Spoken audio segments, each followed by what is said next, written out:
大家好，欢迎收看爱上电子。今天咱们看一下这个充电钻20伏电池的内部构造。首先呢，我们把它打开，它后边呢有4个螺丝，我们把螺丝卸掉以后就能够打开了。打开以后，我们看内部是5节18650的锂电池。再把这个电池给它拿下来，这个位置有个弹簧，就是顶着这个卡扣的。我们知道，当我们把这个电池推上以后，这个卡扣就弹出来，把这个电池和电钻卡在一起了。当我们需要拔出来的时候，需要把这个卡扣摁下去，之后才能够把电池与电钻分离。好，这就是它的内部主要部件了。5个18650电池，这边是保护板，它的保护板非常的小巧，里边呢就是一个保护芯片 SP3500。这儿有一个 NTC 的热敏电阻，是防止温度过高时烧元件的。还有2个功率管，是长管，一个是过充的，一个是过放的。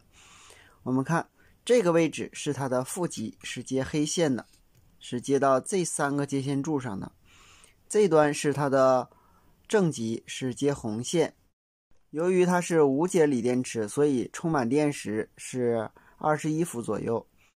每节电池充到最高是 4.2 伏，每根线再接到保护板上，也就是说每节锂电池都受监控，一共是6根线，每个电池上接1根线。从这儿开始是最后1节电池的负极，然后是第2节电池的负极和第1节电池的正极，都是串联以后通过1根线接到保护板上。好，下面我们看看详细电路。好，我们看一下这个图，这个就是正极充电和放电的输出端，这个就是负极充电和放电的输出端。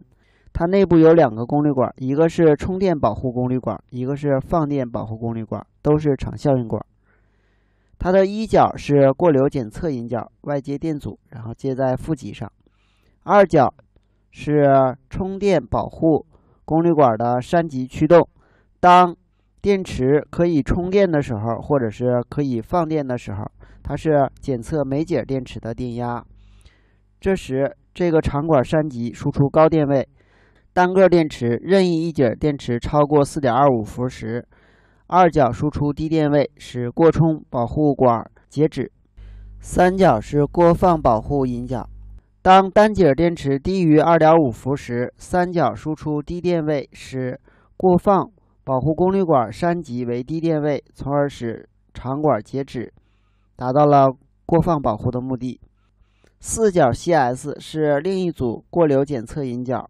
5角 CUVT 是过放过流延时设定引脚，外接延时设定电容。6角 COVT 是充电过流延时设定引脚，外接延时电容。7角是接地。8角 VT 是输出一个合适的电流，加在 NTC 的热敏电阻上，通过9角进行检测。